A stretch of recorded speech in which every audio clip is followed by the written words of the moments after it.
sun kisses the olive trees. Waves are whispering soft melodies. Today I'll be making bifteki. It's another style of Greek meatball. The main difference is it's larger than any of the other meatballs. Some bifteki are cooked the size of a whole cup of ground meat. You can bake them, you can pan fry them, or you can cook them on the barbecue. Today I will be pan frying them because I also want to prepare them in my favorite way but less common way, along with a sour gravy. So for the recipe you'll need 3 pounds of ground meat. Here I have 2 pounds of lean ground chuck and 1 pound of turkey. Over in Greece, typically the meat will be ground beef. Their beef is a lot more lean. It tends to be more lean than the ground beef you buy here, unless they order it from other countries. They mainly raise dairy cows. They have a much lower fat to protein ratio. I like to do ground turkey. It makes it more tender. You could do this with 100% ground turkey and it's delicious. And that's actually the way my mom grew up eating it. Her mom would kill a turkey, take 2 knives, chop, chop, chop, chop, chop, chop, chop, make her own ground turkey. And beef was a luxury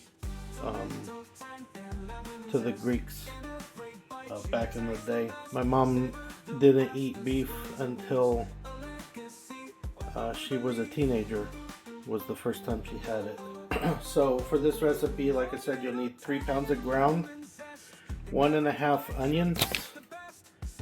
This onion's pretty big, so I'm just going to use the one. You need 2 eggs, 2 cloves of garlic. One of my cloves was small, so I'm going to use 3. For the gravy, you'll need the juice of 2 lemons. This is about a little bit over half a cup. For the gravy, you'll need a 1/4 cup of brandy or cognac. That's my addition. I just like the way it tastes. You'll need double that for the cook. Stiniasu.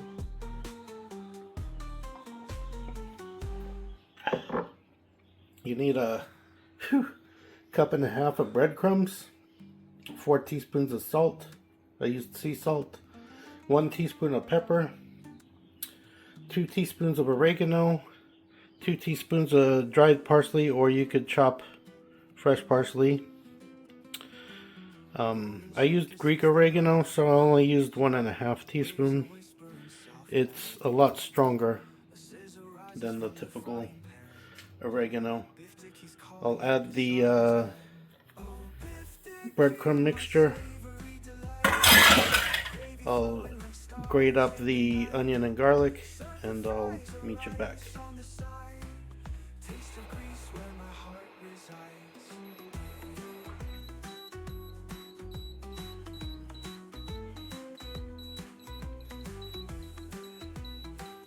I got me a Temu breathalyzer. Seems legit. Anyway, I put the eggs, the onion and garlic into the food chopper. And I think I created onion aioli. It looks like it turned into mayonnaise. But I'm gonna add that to my meat and everything. And since the machine was dirty, or not dirty, since it was already being used, we'll let it do the work. Everything's finely grated, chopped. Like I said, we don't have the budget to do reshoots, so there's no budget. I'm just making dinner. And you see all my mistakes. I usually just add a little water, but I thought that'd be fancy. So we'll let this go for a minute or less, and then we'll finish it off by hand mixing. It's gonna need some hand mixing because the bowl's not that full, but might as well let the machine do a little bit of the work. Some people add tomato, some people do lots of different spices. You know, typically when we cook here, we don't use a recipe. We just cook. We cook by eye, we cook by taste. And I was looking up recipes online how to make this, trying to find some that are similar to the way we do it. And I'm seeing crazy things there. I don't know if these people are trying to be fancy or if they think more is better, but Greek cooking is less is typically better. It's delicious. I think it's been rated the #1 cuisine in the world, and I kind of agree. But unfortunately, like I said, there's no strict rules. You go to one house, it's made this way. You go to, they may make it with tomato and no lemon.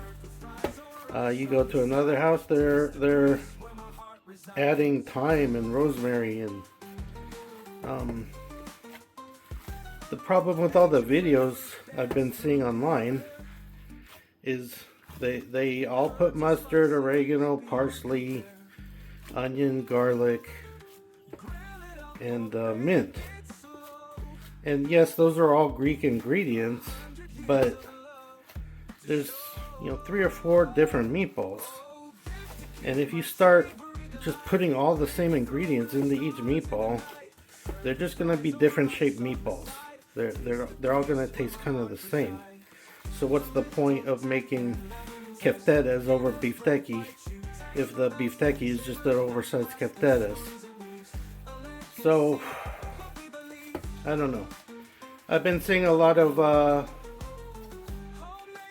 these recipes putting mustard and everything, and sweet potato, and yeah, Greeks eat sweet potato, but they don't eat it with lemon. Like, I don't get it. And mustard, yeah, they have mustard. They're right next to Germany, but it's not a common thing. There's a few recipes that call for mustard, but if you walk into a Greek home, there's a very, very good chance that when you open up the fridge, you're gonna see a bunch of cheese, some beer, a bunch of fresh produce, some olives, and that's it. They don't use condiments, they don't use mustard, they don't use ketchup, and they do the European lifestyle where they go shopping 2-3 times a week for their groceries, and then they make dinner with fresh ingredients. They don't keep a bunch of stuff at their house. So I don't understand. I think these people, I'm sure the recipes are good. They're not traditional. This may or may not be considered traditional. It's just the way it's been done for over 100 years. My grandma did this. My mom learned it from her, and she was 84 when I was 12 when she passed away, and I'm in my 50s now. So well over 100 years it's been done this way, or in a similar way. Anyway, I'm off my soapbox for a minute.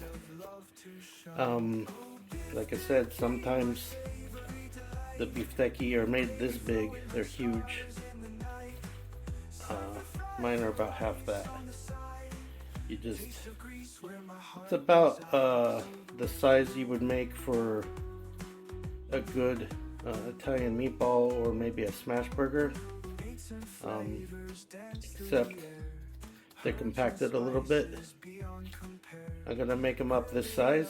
I'm gonna dust them in flour, pan fry them, and we'll see you soon. We'll see you when I'm ready to move on. I got my bifteki formed. I got reserve olive oil. I got my brandy and lemon juice, and I have some water for deglazing.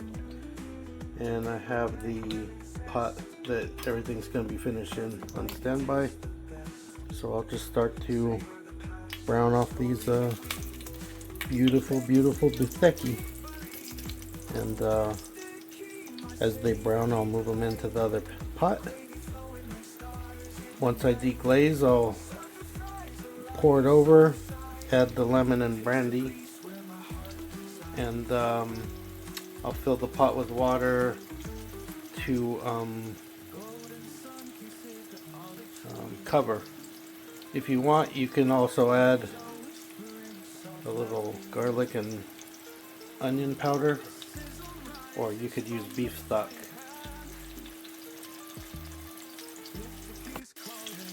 As I mentioned, you can bake these, and you could also barbecue these.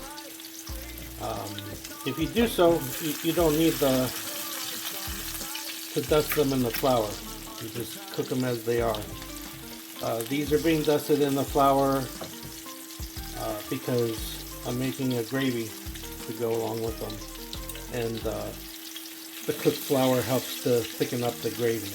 So no flour on the other two applications, but for what I'm doing, it's pretty much necessary. My bifteki are nice and browned, so I'll transfer the rest of them to the pot, and then I'll deglaze and cover with water, and I'll continue to cook them for about 1 hour. 1 to 2 hours is sufficient, just enough to cook the meat. You don't. This won't improve with a long cook time like some tomato-based sauces will. So that was the lemon juice and the brandy, and a couple cups of water. I'll probably have to add more water, but just enough there to deglaze. The bottom's nice and smooth. After you cook them for about 20 minutes or so, you'll want to taste the gravy for salt and pepper. Or like I said, you could use a little beef powder or beef stock to help fortify the taste, but that's not traditional. We're doing them a bit more traditional today. How they taste? Yeah. They need salt, so I'm gonna add some sea salt right now. They're nice and sour.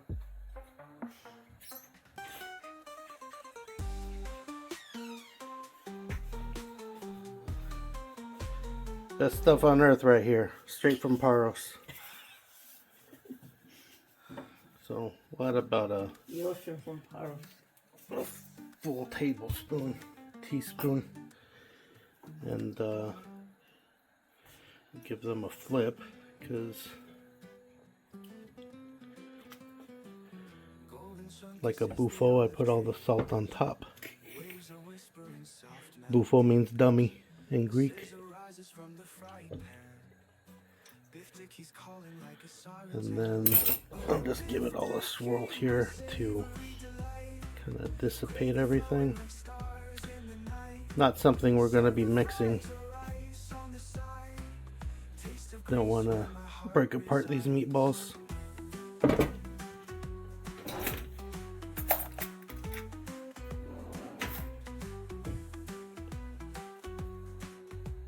No. needs a tiny bit more salt still. So about another teaspoon.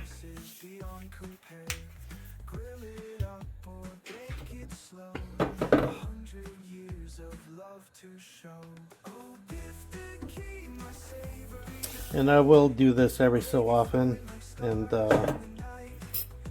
you know, just to make sure. And using a silicone spatula, I will kind of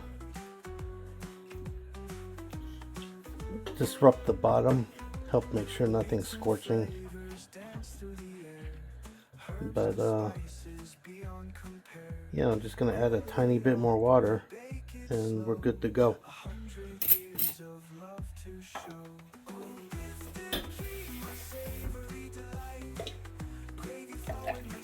Okay, once this starts to simmer, it's going to help disperse the salt and the lemon anyway. So I'll see you in a couple hours. It cooked covered for an hour, and then I uncovered it for about 45 minutes to let the sauce reduce a little. I just checked it for seasoning. It's good on salt. It's a little sour. That's my preference though. I like it pretty sour. And I'm gonna turn the heat off, and it'll be ready to serve.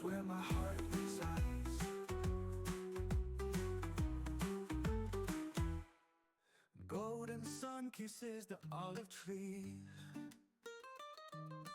Waves are whispering soft melodies. A sizzle rises from the